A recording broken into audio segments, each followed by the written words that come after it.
right, let's kick this one off. So I've got a real world situation here where someone actually called me on the phone. I know, shocker, right? And they have a problem. Now, this is one of my newer clients that just signed up with CoolAutomation, monitoring their hotel. I will keep their name out of this, but here's the situation. They call and they say, hey, a guest checked into a room, and they are now complaining that there's no hot air coming out of the vents. Now, instead of saying, well, give me the phone number of your maintenance guy, tell him to check these things, tell him to report back. Well, it turns out that there is no maintenance staff on site and that they've been working long hours. They had an emergency and now, he's reached his total amount of hours for the day and he has to go home.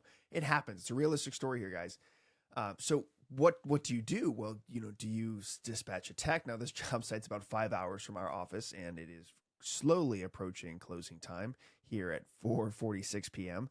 So, really there is no other options, right? So maybe she has a valid complaint. Maybe the client who's occupying this hotel space is just a complainer. Maybe not. Maybe they do have a problem, right? How would we figure that out? Well, without a remote monitoring service like this, you would just have to ask a bunch of questions and hope you get the right answers, right? Instead, I can go into my CoolAutomation dashboard and let's jump right into it. So the complaint is they are not getting any hot air out of the unit and the unit is set to heating. Well, so let's jump into, first of all, you need to know what room number we're talking about here. Well, okay, so let's go to the dashboard for remote control. Well, what room number is it? Well, I have no idea where I'm going to go. Now, I have these listed out for outdoor units in different sections, but let's just jump into that.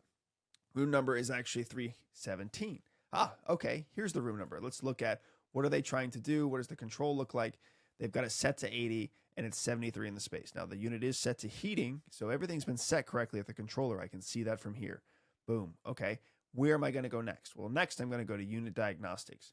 More specifically, let's take a look at what that unit is currently doing. So I know that from the last tab that I was on, the way I set this up is when I go back to room 317, I can find that it's on CU3W, right? And I programmed this one myself. A little pat on the back there. Yeah, good job. So I know what outdoor unit is. Okay, so let's jump right into from the outdoor unit. Where am I going to go next? Well, I'm going to go to unit diagnostics. I want to see what? I want to see 3W. Okay, more specifically, not just 3W. I want to see room 317 on 3W. What has been going on? What does it look like? Well, let's go here and let's map the parameters here that I want to see. I want to see the controller thermistor. Yes, actually doesn't have one. EEV opening, gas pipe thermistor, indoor temperature. Yep. Set temperature, that's important. Thermal on, that's important. Mode on, off. All these things are very important. I don't need the internet address. I don't need the central address. Filter out all the stuff that I don't need. Okay, so indoor set temperature. I can't plot that because I have too many things. So what do I lose? Well, I can lose my suction thermistor, or I could lose my thermal on off status. Let's lose thermal on off status. Okay, indoor set temperature.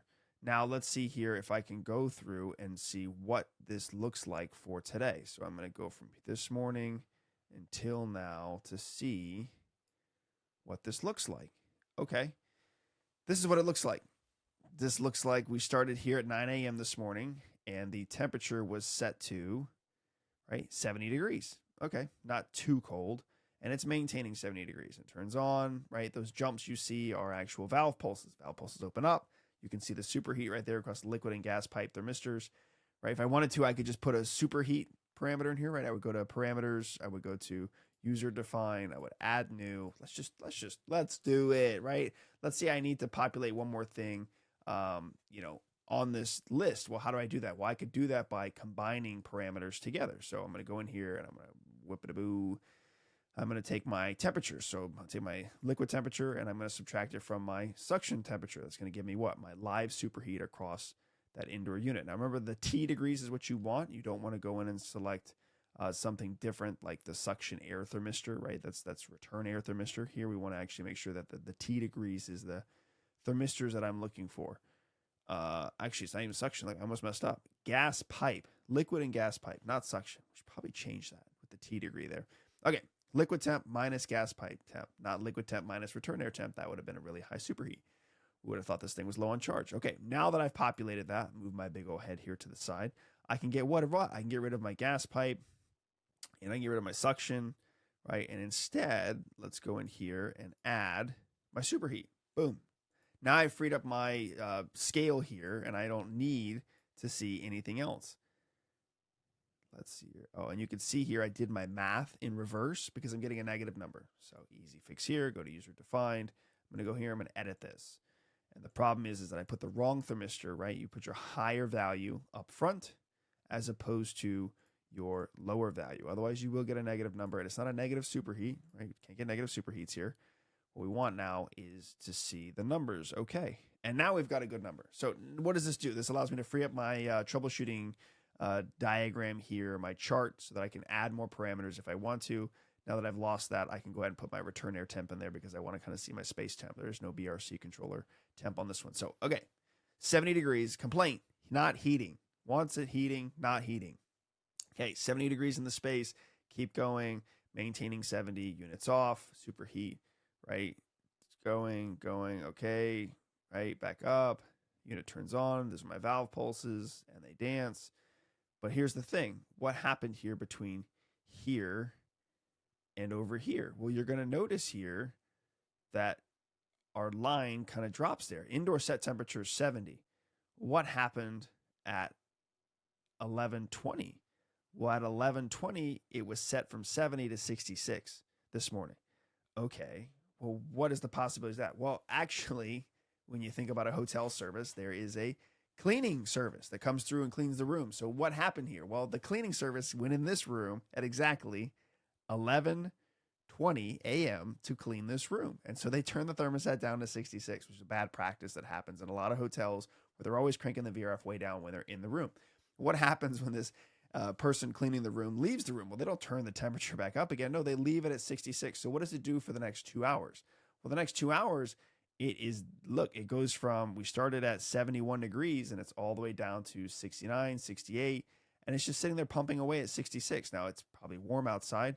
Well, how would I know that? Well, I can put the site temperature here on the map, and it's 82 outside, and this thing is just cranking away, and it's not really getting, that much lower. It's down to 68 now, still set to 66. So it runs from 11 o'clock, 11:20, all the way to 2:10 today, just running. So what does that tell me? Well, that tells me that the space is probably what? Really freaking dry. This thing has been cooling for 3 hours, maintaining about 68 to 69 degrees in the space, set to 66. Probably won't hit 66 if it's sized correctly. And so then we're going to come over here, and then you're going to find, okay, what happened here at 2:11? Well, at 2:11, 2:10, the person who checked into this room occupied the room, and they go, man, is it cold in here. They walk right in, and it feels like a freezer, like an ice box. And so what do? Well, they turn the thermostat off, and I can see that here in the program. So now they've turned the unit off. Okay, unit is off. Okay, and it's gone from what they turned it off. It was 68 in the space, right? Return suction temp, 68 degrees. We go up, we warm up. Now it's 69. Now it's 70. Now it's 71. Well, now they've waited an hour and a half, and they're like, you know what? Let's put the heat on, right? That's that red number down there. Let's go from here to here, and let's put the heat on. Okay, so they put the heat on. Well, not only am I really cold, but I'm like really cold. And so instead of doing that, I'm going to go and crank it to 82, right? So now, or 79. My set temperature now is 79 in heating mode, right? I want it warm. I want it hot, right? I am freezing my butt off in this room. But here's the thing about VRF that not a lot of people think about, and this isn't their fault. It's just our equipment. The energy efficiency side of VRF is that we actually, don't want the unit heating when it's warm outside. So there's a lockout. So on this particular Daikin equipment at 76 degrees, you have to get below 76 degrees ambient temperature to turn heating on. And so you're going to see here, it's in auto, it's in heating. They switched it back to cooling. Then they went to auto. They're desperate. Now, our temperature here has come up a little bit, but not really a lot, right? So it went from 68 degrees all the way to 72. It's just not warming up the way that they want it to. And so what happens? Well, they get to here, and, they've waited, and they've waited, and they've waited. Put it in heat mode. Please give us some heat. Goodness gracious. And then it finally starts to heat. As you can see here, I put it back to heat, and I went to the outdoor unit, and now we can kind of see what it looks like right now. And I can go back and I can refresh this really quick, right? And this should give me my live update on what the system looks like now. So we're going to zoom in on this. There we go. And you go, wait a minute. It's not heating. Why is the valve opening? That doesn't make any sense. Well, it's actually probably going into oil return mode. This unit isn't heating. But why won't the heating come on, Roman? Why can't they just have some heat? Look at them. They're suffering. What are you going to do about that? They need help. Well, if we go to the outdoor unit, we're going to find what? We're going to find our ambient temperature is what? It's 82 degrees, right? They're not going to get any heat in that space until this 82-degree sensor reads below 76. So that goes back to educating the client, letting the client know, letting the hotel staff know, which is what I did, that it's 82 outside. They'll have to wait till it drops down below 76 to actually hot air to come out. Now, they have warmed up by 3 degrees in the past 2 hours. It will continue to warm up in the space as long as they occupy it, keeping the system off, putting it in heat, leaving it in heat. I can guarantee you they will warm up before the heat actually comes on later tonight. And not only that, but also you need to re-educate your hotel staff and your maintenance team to remind them, please don't crank the units down to 66 when you're cleaning the room. And when you leave, turn it back to 73, 74, because you get into situations like this where the room gets really, really dry. And remember, humidity is comfort. So when it's really, really dry, 78 or 68 feels like 62. And so, they're complaining, rightfully so, because it's cold in the room. However, all of this could have been avoided. Now, this is an 11-minute video, people. Come on, just to tell you that with CoolAutomation, I was able to determine this, find out the cause, find out the problem, give them exact time frames of when that person was in there, when they turned it down, and how they didn't turn it back up in a matter of 5 minutes, right? 5 minutes. It's all it took. 5 minutes of me looking at this program and telling them exactly what happened in the room, when it happened, what it looks like, why it won't come on, and that there isn't a problem with their system. I can't say that loud enough. I could probably scream into the microphone so you could understand me. This is me telling them I don't need to roll a service truck 5 hours to their hotel on the coast because someone's unit isn't heating. And why isn't that? Because I have a remote monitoring software that I'm using for this hotel to find this, present the information that is factual, and tell them that they are just fine, pat them on the back, and send them on their way. Now, that's not for me talking down to them or me belittling their knowledge about this. It's just that I am the expert here in the system. I'm providing the services to this client. They call me for advice. I have the proof here. If you're not recording the proof, if you're not pulling the data, if you're not pulling this information in, then you're missing the boat because, again, I could have spent hours calling this guy and calling that person. Hey, do you have time to stop by this job? Hey, I know you're going to be down there. It's 2 hours away. Can you just swing by? They have a heating issue in this room. And I'm involving this person and then that person and all the overhead involved with that and all the time involved in that day. And emails start flying. This, that.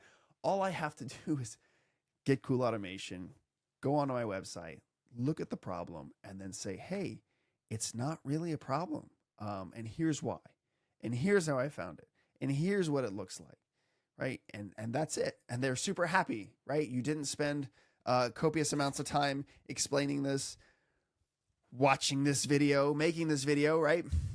Where you're spending copious amounts of time of your day trying to solve a problem that isn't really a problem. And the only way you would know it's a problem is if you have access to the data, if you have access to the information on the job site. Now, CoolAutomation is one of many, many, many, many other remote monitoring services out there, but this is the one that again, I don't know. I like it. I like it a lot. And so much so that I've got a lot of it going out there in the field for this exact reason, right? Remote monitoring software is at its best when I utilize it, not only in my backyard, right? 5 minutes from the shop, 10 minutes, 20 minutes, 30 minutes from the shop, but when I utilize this technology on those jobs that I can't get to today, where I can't get to tomorrow, or I can't get to for 5 hours, right? Let me save you a service call, rolling a service truck, dispatching a service technician, and billing you for something that isn't a problem.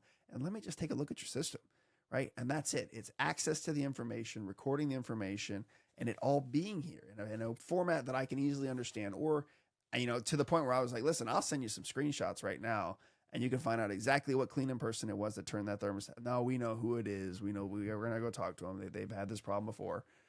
But yes, so this is a 15-minute video explaining to you how I use this specific program for a real-world problem with a new client of mine regarding their hotel. Now, this is just one of many use cases on how to utilize this software to use that advantage to help your clients and avoid costly trips, avoid callbacks, avoid all sorts of things, right?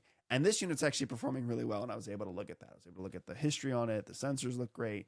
Everything looks great. So there you have it. How I use CoolAutomation to solve my problems every day. Now, if only this software could also solve other problems that I have, then I would be super duper happy. But you know what? I can be happy with what I have right now. So see you guys on the next video.